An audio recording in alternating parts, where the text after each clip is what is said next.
మీరు చూశారు ఎన్నికలు వచ్చాయి. మొన్నే ఈ ముఖ్యమంత్రి సైకో ముఖ్యమంత్రి అందరి నీవా నీళ్లంటూ హంగామా చేశాడా లేదా? వచ్చాయా నీళ్లు? అయ్యా ముఖ్యమంత్రి, మా కుప్పం అంతా కొట్టుకోబోతా ఉంది. ఎక్కడ చూసినా నీళ్లే ఉన్నాయి, మునకైపోయింది. హెలికాప్టర్ పంపించి మమ్మల్ని రక్షించడానికి. అవునా కాదా?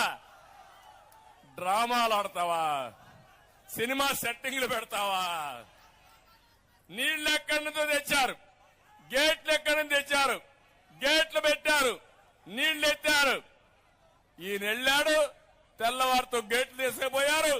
మన తమ్ముళ్ళు ఆ కాలువలో నీళ్లు లేకపోతే నేరుగా పోయి కాలువలో కూర్చొని జగన్ జలగా రా ఇక్కడికి, మా కుప్పంలో నీళ్లు రాలేదని నిరసన తెలియజేశారు తెలుగుదేశం తమ్ముళ్ళు.